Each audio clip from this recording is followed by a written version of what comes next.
प्रणाम। आचार्य देव परम पूज्य पास श्री दादा के चरण मेरा भक्तिपूर्ण प्रणाम। आज के सत्संग में उपस्थित मेरा पूज्य श्री जतिन महंतीदा, श्री श्री ठाकुर जी के अन्य विशिष्ट कर्मी वृंद, भाइयों, माताओं, छोटे बच्चे, सभी को मेरा जय। आज इतना आनंद की दिवस है। इस पवित्र भाद्र पावन भाद्र महीना का इस सत्संग में, सत्संग बिहार दिल्ली आनुकूल्य से जिस सत्संग का आयोजन हो रहा है, परम पिता की गुणगान, भजन, कीर्तन, उनका महनीयता के बारे में आलोचना, इतना सुंदर भव्य परिवेश भारतीयों के बीच आने का सुयोग मुझे आप लोग ने दिया है, इसीलिए मैं आप लोगों के पास आभारी हूं।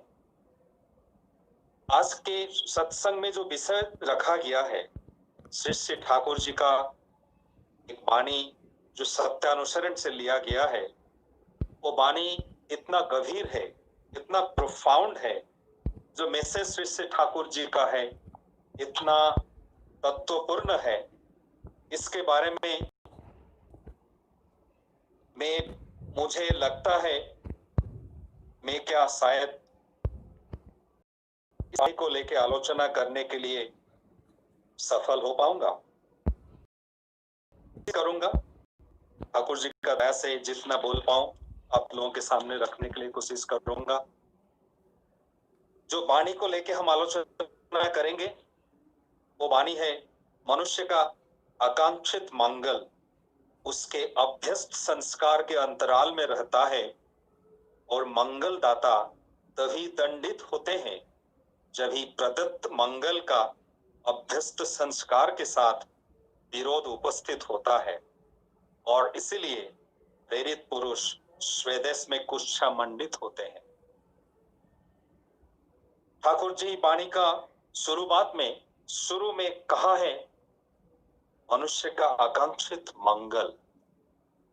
हर मनुष्य का, हर आदमी का आकांक्षा रहती है, वो कामना रहती है जिसे अपना जीवन में मंगल होगा, जीवन आनंदमय होगा, जीवन खुशी से भर जाएगा।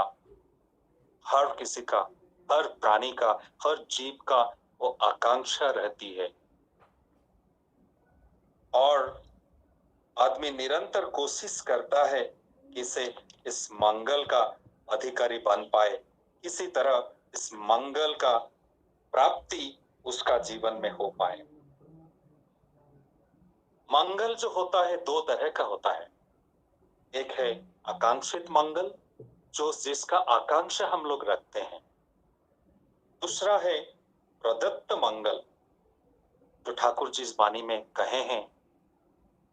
जो मंगल हमें परमपिता का दया से मिलता है वो प्रदत्त मंगल, और दूसरा जो मंगल होता है आकांक्षित मंगल, जो हम चाहते हैं, जिसका कामना हम लोग रखते हैं।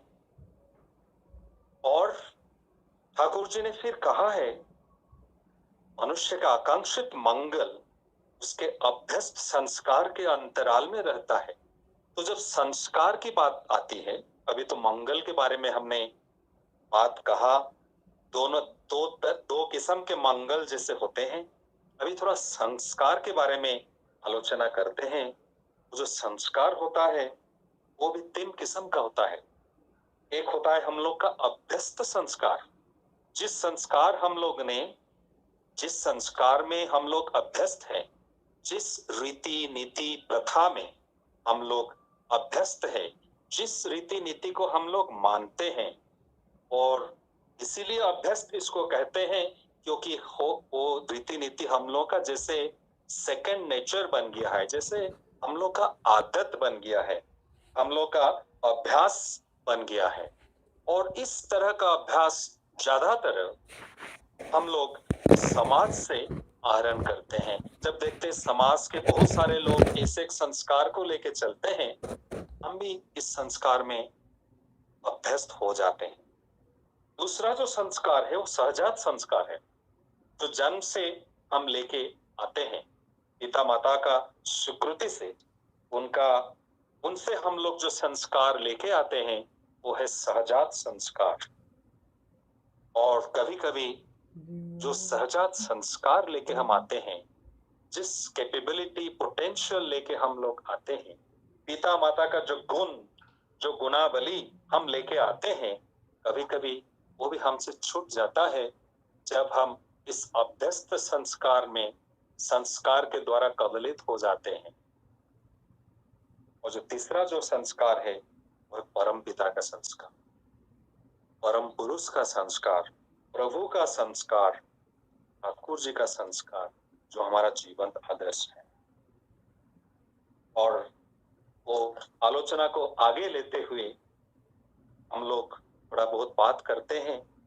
अभ्यस्त संस्कार, जब आदमी कोई एक चीज को लेके उसमें लगे रहता है और जो अच्छा संस्कार शायद पहले था, कभी बाद में परवर्ती समय में उस संस्कार का जो मूल्य, उसका अर्थ हम जब समझ नहीं पाते हैं तो एक बुरा संस्कार में परिणत होता है। जैसे सती प्रथा, सती प्रथा का वो भी एक संस्कार है, जिसमें पुराने जमाने में जब स्वामी का मृत्यु होता था, उसका जो अग्नि में जिसमें दाह होता था स्वामी, उसका शरीर दाह किया जाता था, उसमें पत्नी को भी उसके अंदर जाना पड़ता था। उस समय जो प्रथा था वो था सहमरण का प्रथा। जो इस प्रथा का जो अर्थ था कि स्वामी के प्रति निष्ठा, स्वामी के प्रति भक्ति, स्वामी के प्रति दान। हमारा पितृदेव सत्संग के प्रथम प्रधान आचार्य देव इसके बारे में बहुत सरल भाव से हम लोगों को समझाते हुए बोल रहे हैं। वो जो प्रथा था हम लोगों का पुराने जमाने में, वो एक कुक संस्कार में परिणत हो गया था।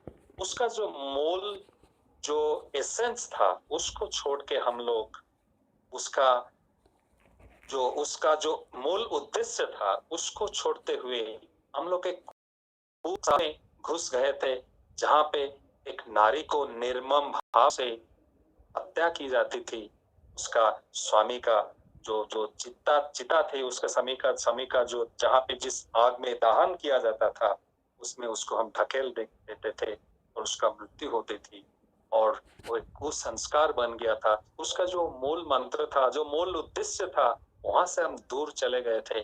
जो मूल उद्देश्य था स्वामी के प्रति निष्ठा, स्वामी के प्रति भक्ति, स्वामी के प्रति भक्ति और निष्ठा, स्वामी के प्रति, स्वामी का सुख में सुख खुशी और स्वामी का दुख में दुखी होना, वो जो संस्कार था उसको छोड़ के हमें कुसंस्कार में घुस गए थे। और जो मूल को छोड़ के एक हम निर्मम निष्ठुर प्रथा को अपना लिया था। वो एक दुखद प्रथा था जिसका समापन किसी भी हालत में होना था। लेकिन लोग इस अभ्यस्त संस्कार में इतने घुस जाते हैं और वो समझ नहीं पाते हैं संस्कार का उद्देश्य क्या है, इस प्रथा का कारण क्या है, इसीलिए इस प्रथा को हम फॉलो करते हैं। लेकिन जब पुरुषोत्तम स्वयं आते हैं, जब जीवंत आदर्श, जब परम पुरुष, जब ईश्वर मानव शरीर लेके जब आते हैं, जिस इस पानी में जिनके बारे में कहा गया है, जिस प्रेरित पुरुष जब आते हैं, वो अपना जीवन वर्धन का संदेश लेके जब आते हैं, उस संस्कार का भेद खुद बताते हैं। और इस संस्कार में अच्छा क्या है और बुरा क्या है उसका भेद बताते हैं। जब जितने सारे अभ्यस्त संस्कार आदमी का है, इस अभ्यस्त संस्कार में कौन सा संस्कार बुरा है, कौन सा अच्छा है, वो बताते हैं। इस संस्कार का कारण क्या है हमारे सामने परिष्कार भाव से बताते हैं। इसीलिए पुरुषोत्तम जब आते हैं उनको जीवन में ग्रहण करना जरूरी होता है। लेकिन अनफॉर्चुनेटली, दुर्भाग्यवश, वो संस्कार जो अच्छे उद्देश्य से लेके शुरुआत होता है जिस संस्कार का, बाद में कुछ संस्कार बन जाता है। जैसे भगवान यीशु कृष्ण ने, श्री बड़दा कह रहे हैं, भगवान यीशु कृष्ण ने गिरजा में जाके देखा, वहां पे रुपया पैसा के कारोबार चल रहा है। वहां पे जैसे टीम जो अंडे बिक्री हो रहा है, वहां पे बहुत सारे बुराइयां चल रही है। जब स्वयं यीशु कृष्ण ने कहा वो सब चीजें गिरजा में नहीं चलेगा, तब उनका प्रति विरोध सृष्टि हुआ। तब तथाकथित जो समाज के जो पादरी थे, गिरजा के जो पादरी थे, वो लोग, और वहां जो समाज का जो धरोहर थे, उन्होंने प्रभु यीशु ख्रिस्ट का विरोध किया। जब स्वयं चैतन्य महाप्रभु जन्म लिए थे, आविर्भाव हुए थे, और चैतन्य महाप्रभु जब कीर्तन का सिलसिला शुरुआत किया था, तब जिसके जो अथॉरिटी में, जो जिसका पावर में, जिसका पोजीशन में बाधा सृष्टि हुआ, जब सारे लोग, जनमानस, जनसाधारण जब प्रभु चैतन्य महाप्रभु के प्रति आकृष्ट हुए और उन लोगों का प्रतिपत्ति जब कम होने लगा, तब उन लोगों ने चैतन्य महाप्रभु का विरोध किया। जब श्री ठाकुर जी आए, श्री ठाकुर जी हम लोग का बचना बढ़ना का संस्कार दिया, जब इष्टभृति का प्रचलन किए, जब स्वस्थैनी का प्रचलन किए, और जब हम पिता माता को कैसे प्रणाम करना है, पिता माता को कैसे सेवा करना है, स्त्री का स्वामी के प्रति क्या कर्तव्य, स्वामी का स्त्री के प्रति क्या कर्तव्य, एक बेटा का पिता माता के प्रति कर्तव्य, जब नया संस्कार, जब बचने बढ़ने का जब संस्कार लेके आए, कुछ लोगों को वो बुरा लगा, उनको सही नहीं लगा, उनके लिए असुविधा हुआ। उन लोगों ने श्री ठाकुर जी का विरोध किया। आप लोगों का मालूम होगा श्री ठाकुर जी को कितने लोग कितने तरह से विरोध किए हैं। कोई उनके अगेंस्ट कोर्ट केस किया है, कोई आश्रम में आके हंगामा किया है, कोई जैसे गुरु भाई गुरु माँ के प्रति अश्लील आचरण किए हैं।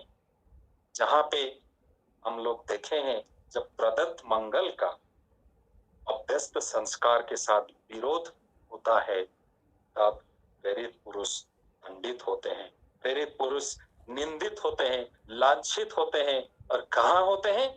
अपना राज्य में, अपना देश में, मुल्क में जहां उनका आविर्भाव हुआ है, वहां ही उस जगह पे, उस देश में उनका लांछना होता है, उनका निंदा होता है, वो दंडित होते हैं, अपमानित होते हैं।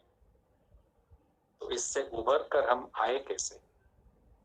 इसे उभर के आने के लिए हमें पुरुषोत्तम को जीवन में स्वीकार करना पड़ेगा। और श्री ठाकुर जी ने कहा, एकमात्र परम पिता के संस्कार के से अलावा और जो कुछ है सब बंधन है।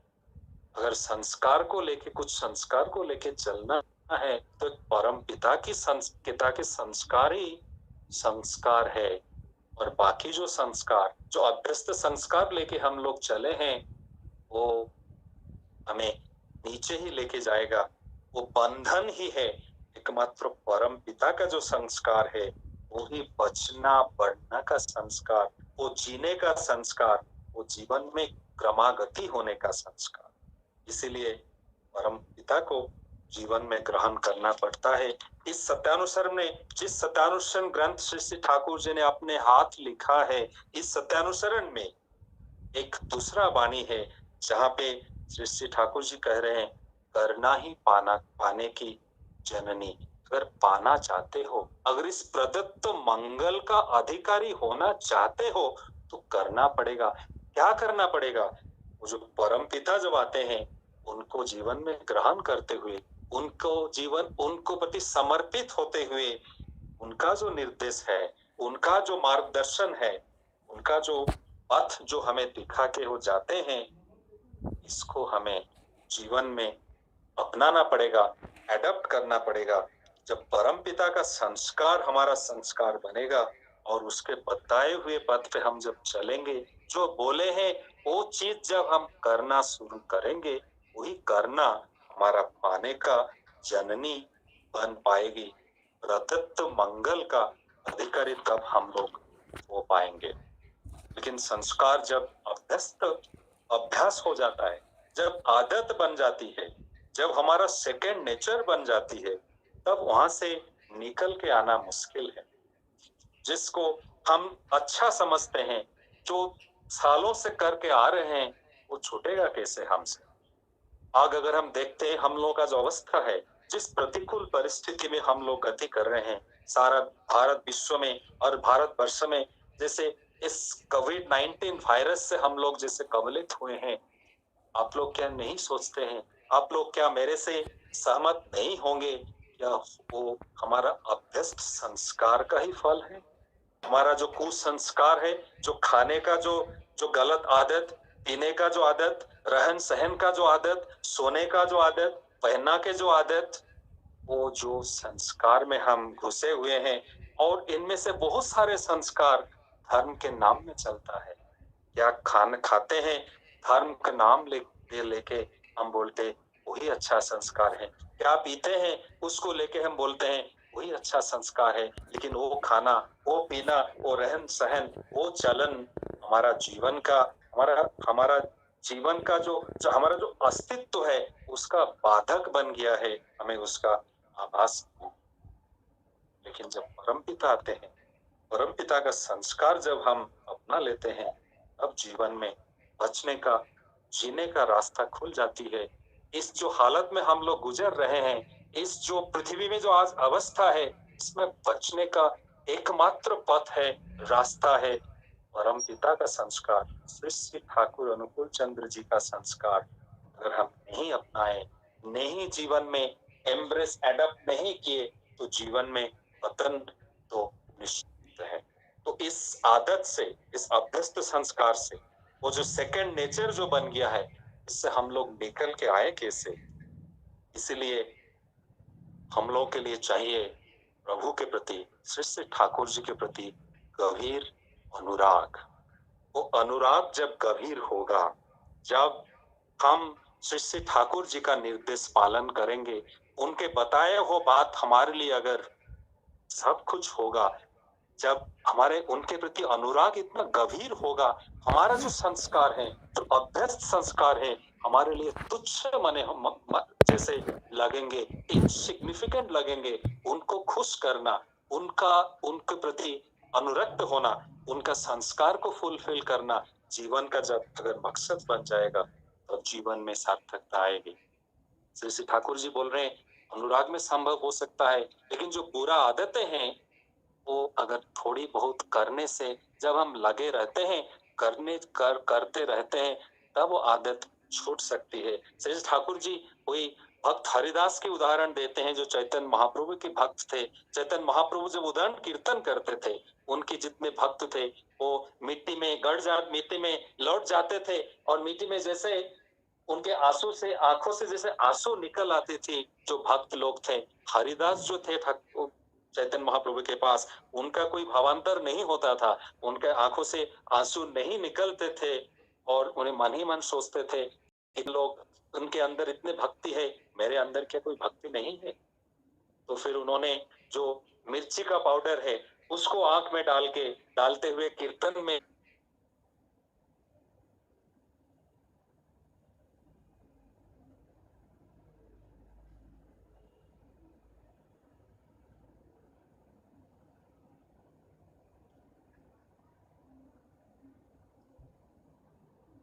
हेलो, आप लोग सुनाई दे रहे हैं? मेरा वॉइस आप सुन पा रहे हैं?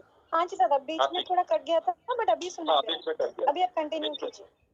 ओके, सो वो फिर वो मिर्ची का पाउडर आंख में डालते हुए कीर्तन में कूद पड़े, ऐसे करते रहे, ऐसे करते लगे, और कभी कुछ दिनों के बाद, कुछ महीनों के बाद, इसे करते करते अपने अंदर भक्ति का भाव कहाँ से जागृत हुआ, और चैतन्य महाप्रभु का परम भक्त कैसे बन गए, वो उनको पता नहीं चला।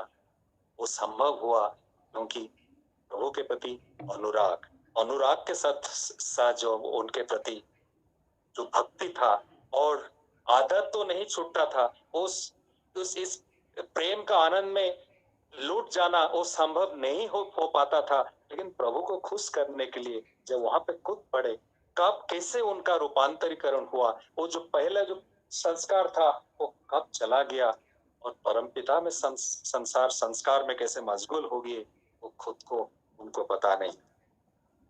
और एक छोटा सा घटना मुझे याद आ रहा है। हम लोग बैंगलोर से देवघर गए थे, कुछ बैंगलोर का मंदिर को लेके कुछ कुछ पूज्यपाद बाबाईदा के साथ कुछ निर्देश उनसे कुछ लेना था, और बातों बातों में पूज्यपाद बाबाईदा हम लोग एक अपना जीवन का घटना बोल रहे हैं। कह रहे हैं, मैं एक जा रहा था फ्लाइट में एक दिन, और जब फ्लाइट में जा रहा था मेरे पास बैठे हुए थे एक मारवाड़ी व्यवसायी, एक बिजनेसमैन लगते थे, तो पढ़े लिखे थे, बिजनेसमैन थे। और मैंने लक्ष्य किया कि मैंने देखा कि वो अपना बैग से एक अश्लील पुस्तक निकाल के पढ़ रहे हैं। He was reading a pornography book। और श्री बाबाईदा, पूजनीय बाबाईदा बोल रहे हैं जे थोड़ी देर के बाद इस सफर के अंदर टर्बुलेंस शुरू हुआ, जैसे कोई झड़ आ गया। और वो उस अवस्था में जब टर्बुलेंस होता है तो ब्रेन, जो हम लोग का आप लोगों का एक्सपीरियंस होगा, लगता है जैसे कुछ भी हो सकता है।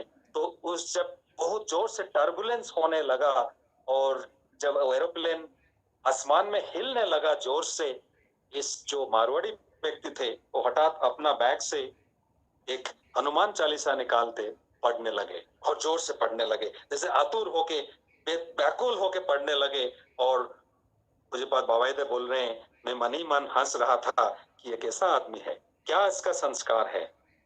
और थोड़ी देर के बाद वो टर्बुलेंस खत्म हो गया। और बाबाईदा बोल रहे हैं, जब टर्बुलेंस खत्म हो गया, वो भाई साहब फिर वो किताब को, हनुमान चालीसा को बैग में डाल के जो पुराना वाला जो किताब पढ़ रहे थे उस